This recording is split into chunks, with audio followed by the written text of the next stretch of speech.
Hoje nós chegamos à terceira exposição dessa nossa série em Romanos. E para você que pegou desde o início, nós fizemos algumas perguntas. A primeira, nós perguntamos se você é um evangélico. E por evangélico nós descobrimos que são aquelas pessoas que se apegam ao evangelho. E eu espero que você tenha saído daqui respondendo que sim, que você é um evangélico. Na semana passada a pergunta foi um pouco diferente. Eu perguntei se você é um católico. E nós descobrimos que, na verdade, a palavra católico significa aquele que crê na universalidade da igreja. Que a igreja, os cristãos estão espalhados por toda a face da terra, em todas as épocas e culturas, mas que todos aqueles que fazem parte do povo de Deus são membros dessa igreja universal, dessa igreja católica. Então, ao perguntar se você é um católico, eu espero que você tenha respondido sim, eu sou alguém que creio nessa catolicidade da igreja. Hoje, mais uma vez, eu começo com uma pergunta. E a pergunta de hoje é se você é um protestante.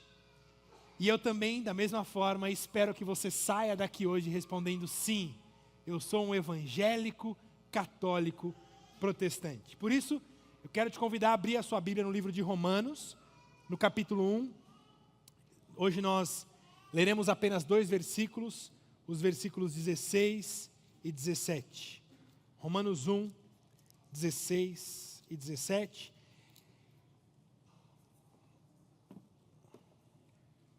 Esses 2 versículos, irmãos, são um dos versículos mais importantes da Bíblia e, sem dúvida, também um dos mais importantes de toda a história da igreja. Nós falaremos um pouco sobre isso hoje aqui. Romanos 1, 16 e 17, acompanhe com atenção a leitura da palavra do Senhor.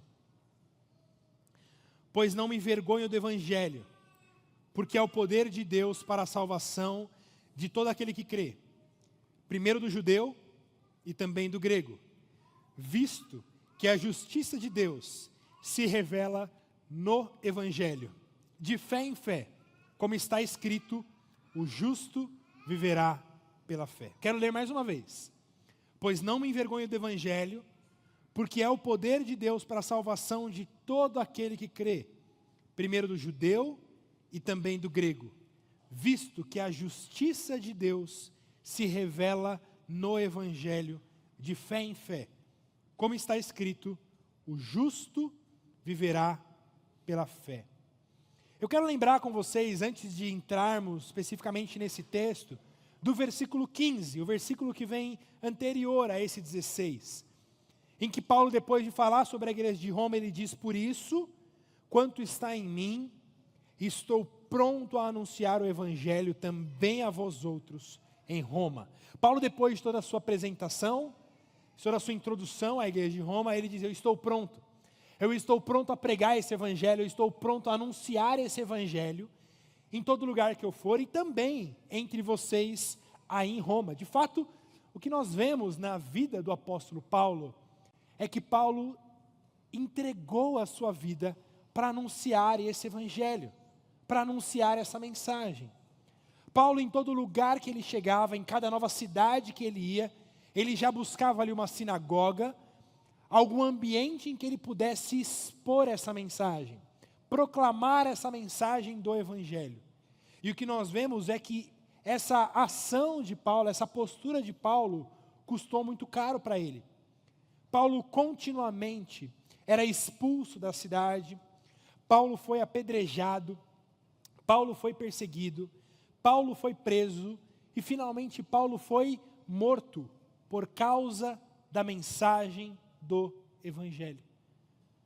Paulo passou por todo tipo de sofrimento que vocês podem imaginar por conta de uma mensagem. Paulo não era um ladrão, Paulo não era um fora da lei, Paulo não era alguém que causava no meio da cidade, Paulo era alguém com uma mensagem, a mensagem do evangelho. E Paulo aqui escrevendo a Roma, ele dizia, eu estou pronto. E Paulo não era ignorante a respeito do custo que aquilo cobraria. Paulo sabia que aquilo cobraria um preço muito alto dele. Mas Paulo diz, eu estou pronto para pregar esse evangelho. Seja na Espanha, seja em Roma, seja na Ásia, seja onde for, eu estou pronto. E a grande pergunta é, por que é que Paulo resolveu entregar a sua vida por uma mensagem? O que há de tão importante nessa mensagem, ou naquilo que Paulo pregava, para que Paulo estivesse disposto a entregar a sua própria vida por ela? Por que é que Paulo depositava tanta confiança nesse evangelho, tanta esperança nessa mensagem que ele declarava? E é justamente nesses versículos 16 e 17 que nós lemos, que nós vemos o fundamento do porquê Paulo entregou a sua vida por essa mensagem. Do porquê Paulo está dizendo, eu estou pronto. Seja para viver, seja para morrer, mas eu estou pronto para pregar esse evangelho. E veja, a primeira pergunta que nós temos a fazer é, obviamente, o que é esse evangelho? O que é essa mensagem que Paulo pregava? E, como eu disse, vocês que já têm acompanhado desde o início aqui a nossa exposição, viram que logo no começo aqui da carta, Paulo já fez uma exposição do que é o evangelho. Paulo já falou que o evangelho é a boa nova de Deus, que em Cristo Jesus é o cumprimento. Jesus é o Messias, aquele que vem sendo prometido desde o Antigo Testamento, desde Gênesis. Jesus Cristo é a boa nova. Jesus Cristo é a boa notícia de Deus para nós, que veio nos salvar. Ele que é totalmente homem, totalmente Deus, veio para a salvação do seu povo. De fato, irmãos, nós encontramos na Bíblia alguns resumos do Evangelho. Nós temos aqueles versículos-chave que expõem para nós o que é o Evangelho. Por exemplo, não está passando na tela aqui. Desculpa, agora foi. Por exemplo, João 3,16, um dos textos mais conhecidos, porque Deus amou o mundo de tal maneira que deu o seu Filho unigênito para que todo aquele que nele crê não pereça, mas tenha a vida eterna. Ou 1 Coríntios 15, 3 e 4, que diz, antes de tudo vos entreguei o que também recebi, que Cristo morreu pelos nossos pecados, segundo as Escrituras, e que foi sepultado e ressuscitou ao terceiro dia, segundo as Escrituras. Mais uma vez, um resumo do que é o Evangelho. Ou Efésios 2, 8 e 9, quando é dito, porque pela graça sois salvos, mediante a fé, e isso não vem de vós, é dom de Deus, não de obras, para que ninguém se glorie. Também Romanos 3, 23 e 24, onde é dito, pois todos pecaram e carecem da glória de Deus, sendo justificados gratuitamente por sua graça, mediante a redenção que há em Cristo Jesus. De fato, irmãos, o que nós vemos na Escritura é essa mensagem clara. A Bíblia tem esse cerne, esse centro da mensagem clara, que é a mensagem do Evangelho. Essa doutrina da clareza da Escritura também é chamada na teologia da doutrina da perspicuidade da Escritura, que é essa palavra difícil que, na verdade, perspicuidade quer dizer clareza. Eles escolheram uma palavra que não é clara para falar sobre a doutrina da clareza das Escrituras. Mas a doutrina da perspicuidade das Escrituras quer dizer que a mensagem da Escritura é clara. Ela está acessível a qualquer um que leia. De fato, a Bíblia contém muitas coisas difíceis. É difícil de ler. Muitas passagens da Bíblia é difícil de entender. Mas a mensagem central da Escritura, ela não é difícil de entender. Como nós vimos em cada um desses versículos, a mensagem de que os homens pecaram, de que todos pecaram, estão separados de Deus e, por consequência, estão sob condenação, estão debaixo da ira de Deus. Contudo, por causa do amor incondicional de Deus, por causa do seu grande amor, Deus envia o seu Filho, Jesus Cristo, que vem para viver essa vida perfeita e morrer pelos nossos pecados. Ele que morreu e ressuscitou ao terceiro dia, conforme as Escrituras. E por conta da sua obra redentora, todos aqueles que depositam fé nessa obra de Jesus Cristo, são justificados gratuitamente diante de Deus, independente das obras, e são por isso reconciliados com Deus. Cristo então tomou sobre ele os nossos pecados e entrega para nós a sua justiça, tudo como graça e misericórdia. E por isso todos aqueles que creem nessa mensagem podem ter confiança da ressurreição, confiança da vida eterna. Em resumo, irmãos, o Evangelho é a mensagem da graça de Deus, que é revelada na pessoa e na obra de Jesus Cristo, que veio ao mundo para resgatar pecadores, trazendo perdão, reconciliação e vida eterna por meio da fé e por pura graça de Deus. Esse é o Evangelho. É essa mensagem que nós encontramos na Escritura. E é exatamente isso que Paulo está dizendo: eu estou disposto a pregar essa mensagem. Eu estou disposto a anunciar essa mensagem por onde quer que eu vá. E aqui nos versículos 16 e 17 de Romanos, mais uma vez nós temos um resumo do que é o Evangelho. E Paulo começa esse resumo dizendo: é o poder de Deus para a salvação. Ele está dizendo: eu quero pregar esse Evangelho, eu não me envergonho desse Evangelho, porque esse Evangelho é o poder de Deus para a salvação. A primeira coisa que Paulo fala aqui sobre o Evangelho é que o Evangelho é sobre poder. O Evangelho é sobre poder. Irmãos, hoje se fala tanto em poder dentro das igrejas. É o poder de cura, é o poder de revelação, é o poder de profecia. Hoje as pessoas buscam por poder. Mas perceba que o poder mais importante do mundo é o poder para a salvação. Mais do que curas, revelações, mais do que profecias, não existe maior poder do que esse, que é o poder para a salvação. E o que nós vemos é que esse poder da salvação não está em uma pessoa entre nós, mas está na pessoa de Jesus Cristo. Esse poder para a salvação está no Evangelho. Paulo está dizendo: essa mensagem é poderosa. Essa mensagem é o poder de Deus para a salvação. Veja, irmãos, que essa mensagem que Paulo está dizendo não é uma tese filosófica. Paulo não está disposto a entregar a sua vida por uma tese. Paulo não está disposto a entregar a sua vida por uma teoria teológica, por uma visão teológica.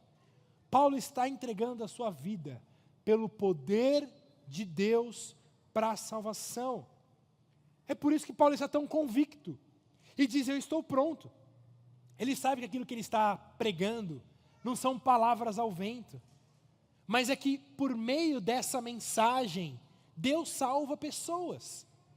Por meio dessa exposição que falamos aqui há poucos minutos, essa mensagem da graça de Deus, essa mensagem que faz olhos abrirem. Nós vemos isso no Novo Testamento. Lembra quando Paulo e os outros ali companheiros de viagem estão pregando? Diz que eles vão ali para algumas mulheres anunciar essa mensagem. E de repente havia ali uma mulher chamada Lídia. E diz que por meio do Evangelho, os olhos dela abriram. Deus abriu o coração daquela mulher por meio da pregação do Evangelho e houve salvação.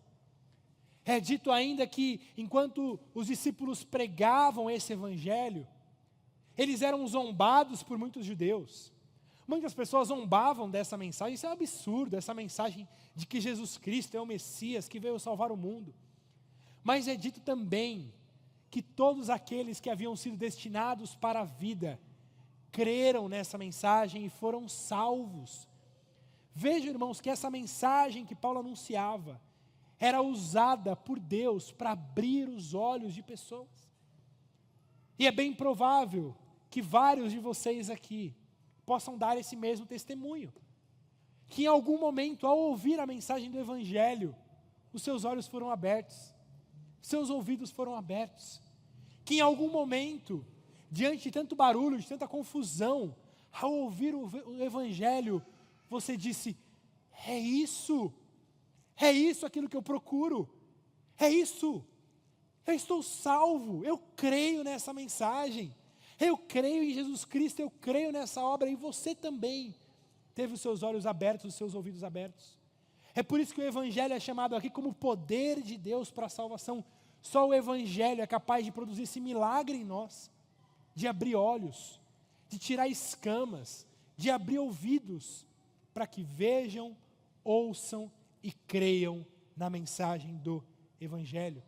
É por isso que Paulo vai dizer lá no capítulo 10 de Romanos, sobre a necessidade de enviar pessoas para pregar. Ele vai dizer: como porém invocarão aquele em quem não creram? E como crerão naquele de quem nada ouviram? E como ouvirão, se não há quem pregue? E como pregarão se não forem enviados? E assim a fé vem pela pregação, e a pregação pela palavra de Cristo. Irmãos, a lógica de Paulo é simples. Ele está dizendo, olha, a salvação vem por meio da fé. Mas fé no quê? Fé no Evangelho. Isso quer dizer que para alguém ser salvo, ela precisa ter fé. Mas para que ela tenha fé, ela precisa conhecer o Evangelho. E para que ela conheça o Evangelho, é preciso que alguém pregue. É por isso que Paulo fala, eu estou pronto para pregar. Porque é por meio da pregação que Deus salva pessoas. Irmãos, Deus poderia escolher qualquer meio para salvar as pessoas. Ele poderia escolher que passarinhos pousassem na janela da tua casa e te anunciassem ali uma mensagem. Mas não, Deus escolheu que por meio de nós, homens e mulheres, nós fôssemos então esses anunciadores, esses arautos, aqueles que proclamam essa mensagem. Ele está dizendo, essa mensagem é de poder. Há poder nessa mensagem, poder para a salvação. Porém, poder para a salvação. E é justamente porque esquecemos que essa mensagem é poderosa, que não pregamos como deveríamos. Você talvez já teve aquela sensação de pensar, não adianta eu falar de Jesus para tal pessoa. Aquela pessoa jamais vai se converter. Aquela pessoa é completamente contra a religião, completamente contra a Bíblia, ela não vai crer nunca, ela não vai acreditar nunca. Eu não vou pregar para o meu irmão, para minha mãe, para o meu pai, para o meu vizinho, para o meu amigo, porque é impossível essa pessoa crer. Sabe qual é o problema? Você se esqueceu que o Evangelho é o poder de Deus. Você está achando que o Evangelho é só uma mensagem, é só uma teoria. Mas quando você acreditar que o Evangelho é poder de Deus, que Deus une a pregação ao próprio poder dele para abrir olhos que estavam fechados, para dar vista aos cegos, para dar audição aos surdos, então você vai simplesmente pregar. Não importa se aquela pessoa é completamente anti-fé cristã, se ela tem uma postura completamente antipática ao Evangelho, à Bíblia, a Jesus. Se você acreditar que o Evangelho é sobre poder de Deus, você não vai pensar duas vezes antes de anunciar para aquela pessoa que você ama. Porque você sabe que o poder de convencimento não está em você, ou não estão nas palavras, mas está em Deus e no Evangelho. Algumas pessoas dizem, eu não vou pregar porque eu não sei elaborar muito bem as palavras. Eu não vou saber responder a muitas dúvidas que vão aparecer. Você está se esquecendo que o Evangelho é o poder de Deus. Você está achando que o poder está em você. Mas quando você acreditar que o Evangelho é o poder de Deus, que o poder de Deus está no Evangelho, você não vai titubear antes de anunciar essa mensagem, crendo que ela é capaz de salvar quem quer que ouça. Mas veja, ele é o poder de Deus para a salvação. E a pergunta é, salvação de quem? Quer dizer que só da pessoa ouvir, então ela vai ser salva? Só de uma pessoa ter contato com o Evangelho, então ela vai ser salva? Não. Paulo diz, é o poder de Deus para a salvação de todo aquele que crê. Ou seja, a manifestação dessa salvação está quando a pessoa que recebe o Evangelho, que recebe essa mensagem, ela crê. Ela deposita nessa mensagem fé, confiança. É justamente esse momento em que na sua vida, se você já é um cristão, em que você disse, é isso, não há outra verdade, não há qualquer outra realidade que não essa mensagem. É isso, eu creio. E que você deposita nessa mensagem a sua vida, a sua confiança, a sua alegria. Essa é a manifestação do poder de Deus para a salvação. Quando a mensagem é unida à fé. Quando aquele que recebe essa mensagem crê nessa mensagem. Paulo está dizendo, o Evangelho é o poder de Deus para a salvação de todo aquele que crê. de todo aquele que deposita fé genuína nessa mensagem. Ele diz, primeiro do judeu e também do grego. Parece meio confuso quando lemos isso. Por que Paulo coloca primeiro do judeu e também do grego? E aqui a gente precisa se lembrar um pouco de teologia bíblica, de toda a revelação da Bíblia. Essa expressão, primeiro do judeu e também do grego, levanta para nós alguns aspectos teológicos e históricos importantes para entendermos o que Paulo está dizendo aqui. Quando ele diz primeiro do judeu, Paulo está reconhecendo o fato de que os judeus, como povo escolhido de Deus, lá no Antigo Testamento, eles receberam as promessas, eles receberam os pactos, eles receberam os profetas, eles receberam a revelação de Deus. Paulo vai enfatizar lá no capítulo 9, que Jesus veio primeiro para Israel. O evangelho chegou primeiro para os judeus. De fato, o próprio Jesus diz lá em João 4:22, que a salvação vem dos judeus. Porque o próprio Jesus é judeu. Ou seja, o evangelho vem primeiro para os judeus. Mas o evangelho não para nos judeus. Por isso Paulo diz, é primeiro do judeu, mas é também do grego. Ele está dizendo que essa mensagem do evangelho, essa salvação, não veio somente para um povo étnico, não veio somente para quem nasceu lá em Israel, mas Paulo está dizendo, essa mensagem é para todo mundo.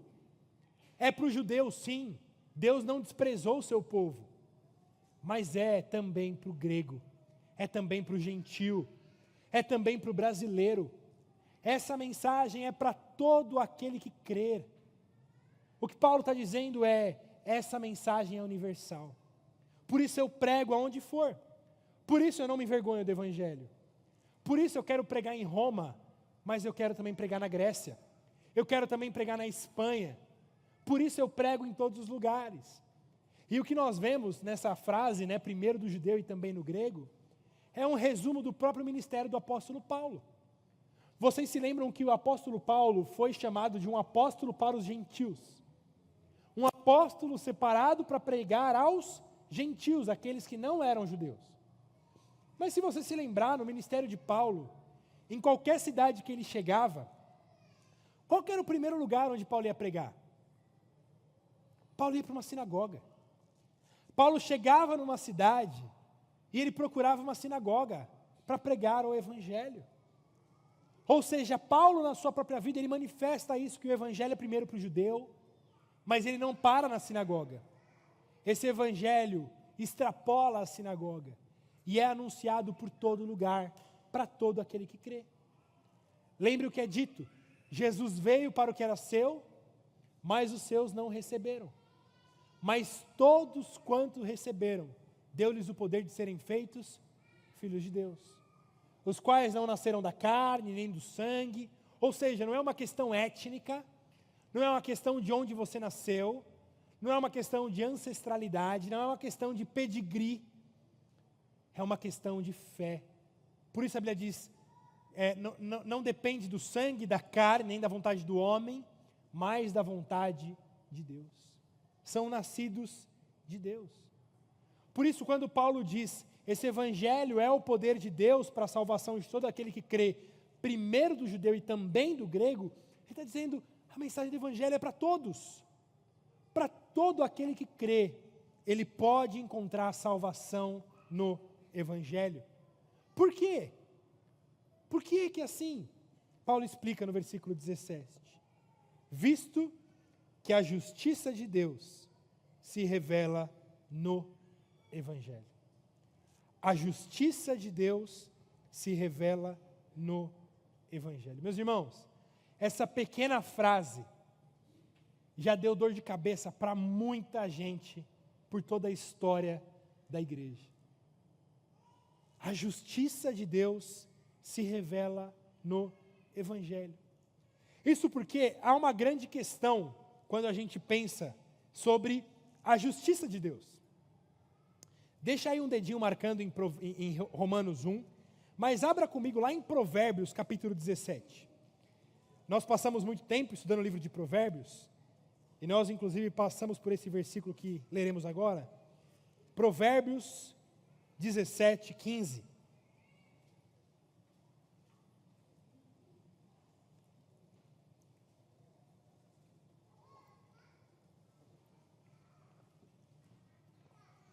Provérbios 17, 15 diz assim: o que justifica o perverso e o que condena o justo, abomináveis são para o Senhor, tanto um como o outro. Vejam, irmãos, o problema que nós temos diante de nós. Nós estamos, desde o início desse culto, agradecendo a Deus, cantando, orando, louvando, porque Deus nos justificou apesar do nosso pecado. Não é isso? O Evangelho não é sobre isso? De que Deus, por pura graça, justifica o perverso, justifica os pecadores, independente das obras. Deus nos dá graça. Mas espera aí, olha o que a gente acabou de ler aqui em Provérbios 17, 15. O que justifica o perverso e o que condena o justo, abomináveis são para o Senhor. Ou seja, justificar o pecador é uma coisa abominável para o Senhor. Perdoar aquele que é culpado é uma coisa abominável.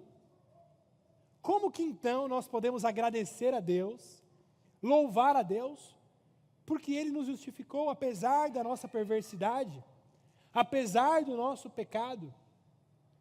Se Deus é justo, então um Deus justo não pode falar que um culpado não é culpado. E vocês todos são culpados. Se nós abrirmos a lei de Deus e expusermos a lei de Deus aqui, não vai passar ninguém aqui que não quebrou a lei de Deus. A lei de Deus diz: não dirás falso testemunho. Quem aqui nunca mentiu? Há alguém aqui que nunca mentiu?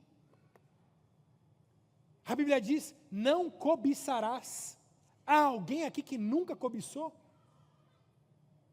A lei de Deus diz: não use o nome de Deus em vão. Há alguém aqui que nunca usou o nome de Deus em vão? Vejam que, por todo lado, nós somos culpados diante da lei de Deus. E foi o próprio Deus que disse: aquele que pecar, certamente morrerá, porque o salário do pecado é a morte. O salário do pecado é a morte. Nós descobrimos que somos pecadores. Logo, o nosso salário é a morte. Deus é justo, Deus não pode voltar atrás naquilo que Ele mesmo disse. Se Ele diz que aquele que pecar certamente morrerá, então, para o nosso pecado deve haver morte. Como que agora a gente pode falar que a gente vai para o céu? Que a gente pecou, que a gente merece a morte, merece o inferno, mas apesar disso, Deus vai nos salvar. Então, peraí, então Deus é injusto? Então Deus está abrindo mão da sua justiça para salvar pecadores. E outra, Ele está fazendo uma coisa abominável, conforme o que acabamos de ler em Provérbios 17, 15. Porque justificar o pecador, justificar o perverso é uma coisa abominável. Vejam, irmãos, que nós estamos diante de um nó difícil de ser desamarrado. E o que Paulo está dizendo aqui em Romanos 1,17 é que a justiça de Deus se revela no Evangelho. Que o Evangelho de Deus desata esse nó diante de nós. Porque o que nós temos no Evangelho, na mensagem do Evangelho, é que foi o próprio Deus, em Cristo Jesus, que veio e pagou o preço do pecado. Que Jesus Cristo morreu na cruz do Calvário para pagamento do nosso pecado. Se o meu pecado merecia a morte, então eu tenho um fiador. Então eu tenho alguém que vai em meu lugar e paga a minha dívida diante de Deus e morre em meu lugar. E por isso Deus me justifica. Não abrindo mão da sua justiça, não fechando os olhos para o meu pecado, mas Deus, Ele de fato cumpriu a sua justiça. Ele cobrou o preço do meu pecado em Cristo Jesus, que pagou pela minha dívida, que pagou em meu lugar. Por isso Paulo está dizendo, no Evangelho se revela a justiça de Deus. A justiça de Deus é revelada no Evangelho. Deus não abre mão da sua justiça, mas em Cristo Jesus, Ele cobra a dívida que era minha e que era sua. E como que isso acontece? Ele diz, de fé em fé.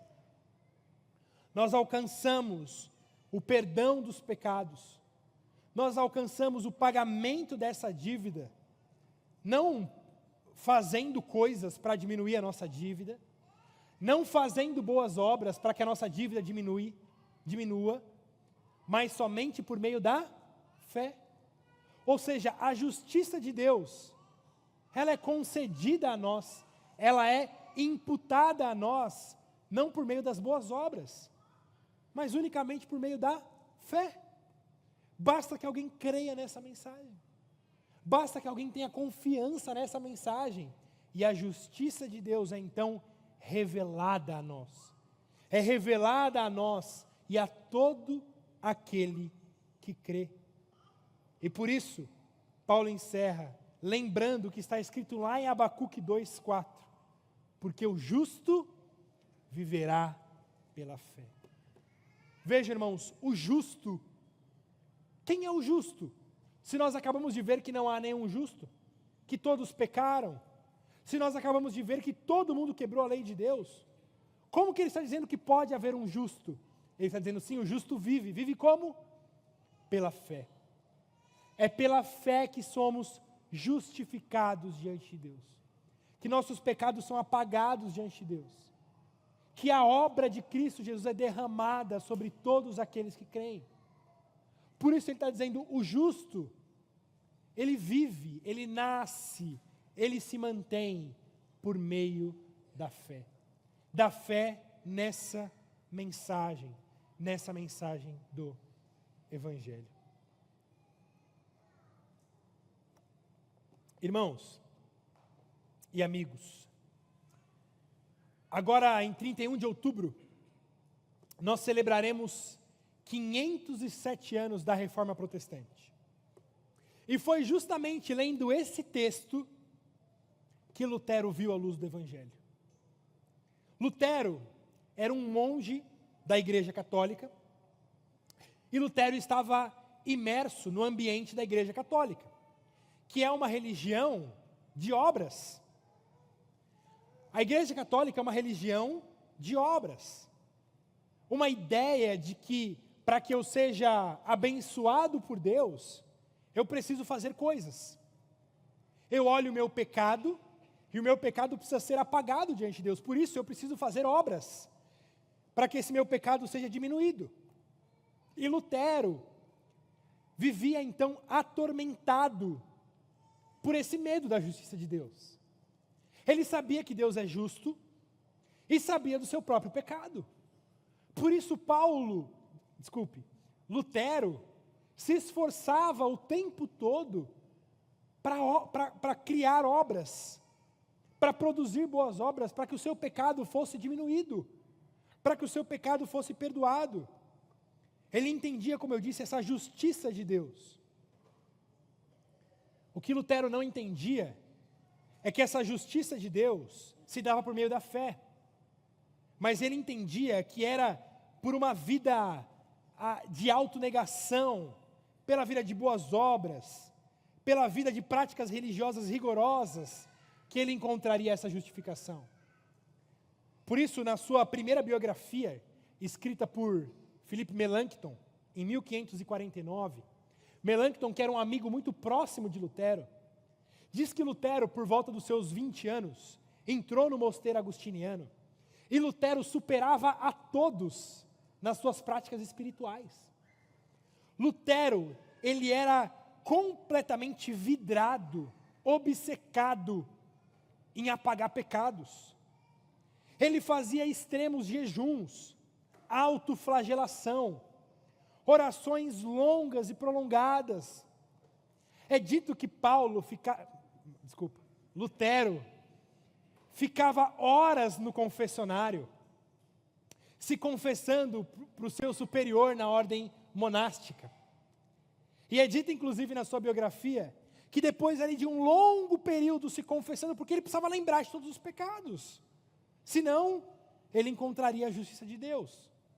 Então Lutero ficava horas ali tentando lembrar pecados e puxar pecados, e ele ia lá para o confessionário e se confessava, e aí ele saía, e quando ele estava no caminho para o seu quarto, ele lembrava de mais um pecado, e ele corria de volta para o confessionário, e fala que o seu superior já não aguentava mais Lutero, que aquele rapaz estava o tempo todo no confessionário, se confessando, e se saía e se autoflagelava, e ia para jejuns, ia para orações, mas ele continuava atormentado, sabendo que o seu pecado era grande demais, e a justiça de Deus, muito maior e muito mais santa. Por isso, Lutero era obcecado em confessar pecados. E aí é dito que em uma dessas vezes, em que ele passou horas ali no confessionário e saiu, e lembrou-se de um pecado e voltou, é dito que o seu superior disse assim para ele: olha aqui, irmão Martinho, está na sua biografia, olha aqui, irmão Martinho, se vai confessar tanto assim, por que não faz algo digno de confissão? Mata teu pai ou tua mãe, cometa adultério, mas para de vir aqui com ninharinhas e falsos pecados. Ai, porque você cobiçou, porque pensou alguma coisa. Lutero, já que é para se confessar, vai fazer alguma coisa grave. Eu não aguento mais esse tanto de confissão. Mas esse era Lutero. Lutero, alguém atormentado pela justiça de Deus. Alguém atormentado pelo seu próprio pecado. E olhando a santidade de Deus. Irmãos, Lutero, de certa forma, estava certo na sua teologia das obras. Porque, de fato, a justiça de Deus, a santidade de Deus é algo terrível. A santidade de Deus é algo terrível. Que ninguém pode se colocar diante da justiça de Deus, diante de um Deus que é 3 vezes santo, e sair de lá salvo. Ninguém é capaz disso. Por isso Lutero, numa mentalidade de obras, ele não podia deixar passar sequer um pecado. E qualquer atitude de autoflagelo, qualquer atitude de autonegação, de longos jejuns e orações, era um pouco diante do seu pecado e diante da justiça de Deus. Porém, em 1512, quando Lutero contava ali aproximadamente com seus 26 anos, estudando a carta de Romanos, de Gálatas e dos Salmos, a luz do Evangelho brilhou diante de Lutero. E ele teve uma compreensão radicalmente nova quanto ao que é o Evangelho. E foi em especial, lendo esse verso, Romanos 1, 16 e 17, que finalmente Lutero compreendeu o significado da justiça de Deus. Que se manifesta não por meio das obras, não por meio de confissões, não por meio de jejuns, não por meio de orações, não por meio de autoflagelo, mas a justiça de Deus se manifesta por meio da fé. Por meio da fé no Evangelho. Lutero conta essa história e ele denomina esse momento da experiência da torre. Quando Lutero estava na torre lendo Romanos e a luz do Evangelho brilhou. Lutero escreve assim, abre aspas: eu meditava dia e noite, até que vi a conexão entre a justiça de Deus e a declaração que diz: o justo viverá pela fé. Então eu compreendi que a justiça de Deus é aquela pela qual o justo vive por um dom de Deus, por uma dádiva de Deus, ou seja, pela fé. E então eu senti que havia renascido e que as portas do paraíso estavam abertas diante de mim. Vejam, irmãos, que maravilhoso. Um homem que vivia atormentado pelo peso do pecado, pelo peso da justiça, quando lê que o justo viverá pela fé, ele finalmente compreende que a salvação não se dá por meio das obras, mas é um dom de Deus, é uma dádiva de Deus, de forma que todos aqueles que creem pode ter essa confiança de que as portas do céu estão abertas para pecadores como eu e você. Não por meio das nossas obras, mas por meio unicamente da obra do nosso Senhor Jesus Cristo.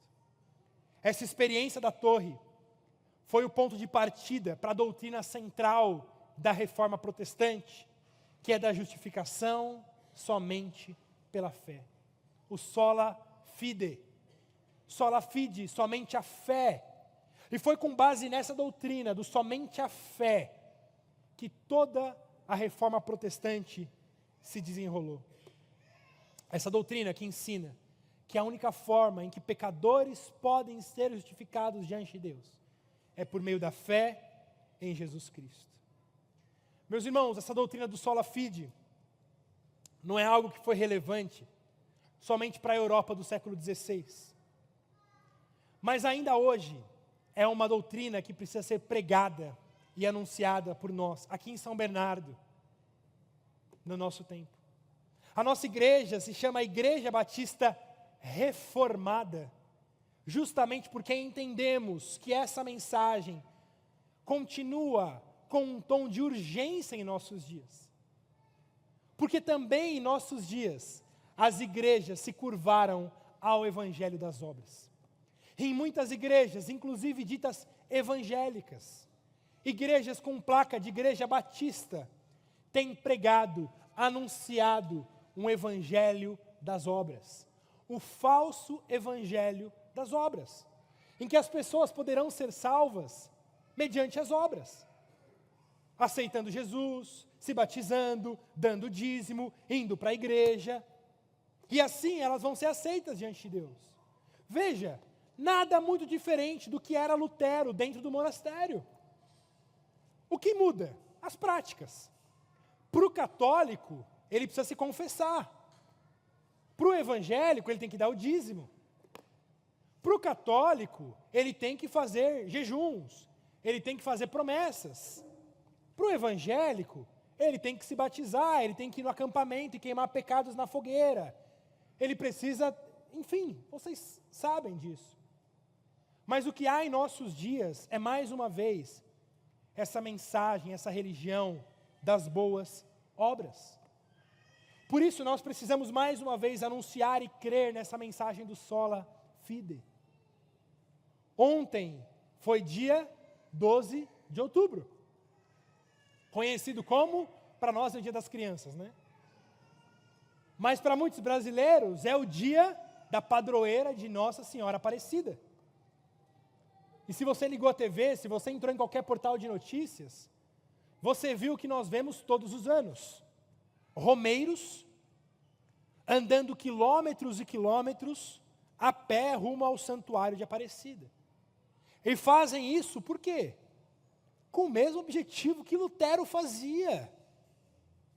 Para pagar pecados, para pagar promessas, achando que atos de sacrifício, que o alto flagelo, que o sangrar dos pés, que o sangrar dos joelhos, poderão agradar a Deus. Irmãos, nada do que fizermos pode apagar os nossos pecados. Nada do que fizermos pode nos tornar aceitos diante de Deus. A palavra de Deus diz que nossos atos de justiça são para eles como trapos de imundícia. Deus olha para o alto flagelo e aquilo para ele sobe como trapos de imundícia. Mas sabe o que para Deus sobe como aroma suave? Sabe o que para Deus sobe como gratidão? É a fé. É a fé em Cristo Jesus. Por isso, mais uma vez, nós precisamos anunciar esse evangelho. O evangelho da graça de Deus. Esse evangelho que diz que somente em Cristo Jesus, por meio da fé, há salvação para todo aquele que crê. Se hoje você que me ouve crer nessa mensagem, você pode experimentar a mesma coisa que Lutero experimentou. O peso do pecado sendo retirado diante de você. Você pode experimentar esse nascer de novo, essa confiança de que os céus estão abertos diante de você. Você não precisa sair daqui e falar, eu vou fazer boas obras, eu vou começar a ajudar as velhinhas, eu vou começar a ajudar as pessoas a atravessar a rua, eu vou dar meu dinheiro para caridade. Não, porque a justiça de Deus não é revelada por meio das obras, mas unicamente pela fé no Evangelho. Se você crê nessa mensagem, se você crê no Evangelho, então você pode ter confiança, como disse Lutero, de que você nasceu de novo e de que os céus estão abertos diante de você. Não por obras, mas unicamente pela obra de Cristo Jesus por nós. Por isso a Reforma Protestante levantou com tanta ênfase as bandeiras do sola Scriptura, solus Christus, sola fide e soli Deo gloria. Ou seja, somente as Escrituras, somente Cristo, somente a fé, somente a graça, somente glória a Deus. Esse é o Evangelho. Essa é a mensagem do Evangelho. E é por isso que Paulo diz, eu não me envergonho do Evangelho. Eu não me envergonho do Evangelho. Porque o Evangelho é esse poder de Deus. Para que todo aquele que nele crê, tenha a vida eterna, tenha a esperança da vida eterna. Por isso o meu apelo para você que me ouve, é creia nessa mensagem. Abandone o seu ceticismo, abandone a sua incredulidade, abandone a sua falsa religião. Não importa se você vem de um contexto católico, não importa se você vem de um contexto evangélico, se você vem de um contexto espírita, budista, se você é ateu, abandone a sua falsa religião. Porque não importa a sua religião, você está preso numa religião de obras. Toda falsa religião é uma religião de obras. Se você faz alguma coisa boa, você é abençoado. Se você faz uma coisa ruim, você é amaldiçoado. Mas o Evangelho da Graça é a única religião da graça de Deus, em que apesar do nosso pecado, Deus vem e nos abençoa com graça e misericórdia. Por isso abandone a sua falsa religião. Abandone a sua falsa religião porque você é incapaz de salvar-se a si mesmo. Assim como Lutero, você viverá escravizado pelo peso dos seus pecados. E você não vai encontrar paz para os seus pecados. Mas em Cristo Jesus há paz. No Evangelho há a paz verdadeira. No Evangelho, o fardo do nosso pecado é finalmente entregue diante da cruz. E nós podemos experimentar os céus abertos diante de nós. Creia nesse Evangelho e tenha você também essa experiência da torre, de experimentar essa graça de Deus sobre você. Mas essa mensagem também é para você que já é um cristão, você que já é um protestante, você que já é um reformado, alguém que crê com convicção nessa mensagem do Evangelho da Graça. E meu apelo para você é: pregue, anuncie, espalhe essa mensagem, porque essa mensagem é o poder de Deus para a salvação. É o poder de Deus. Simplesmente pregue. Seja deliberado. Seja intencional com o seu colega de trabalho. Chame o seu colega de trabalho para almoçar e conduza a conversa para anunciar o Evangelho da graça de Deus. Chame a sua vizinha para comer um bolo na sua casa e seja intencional na conversa a conduzir aquilo para o Evangelho da graça de Deus. Vá visitar os seus pais, vá visitar os seus filhos, vá visitar os seus irmãos e seja intencional na sua conversa, anunciando a graça de Deus, o poder de Deus para a salvação de todo aquele que crê. Assim, nós devemos nos juntar com Paulo e dizermos todos juntos: nós também não nos envergonhamos desse Evangelho.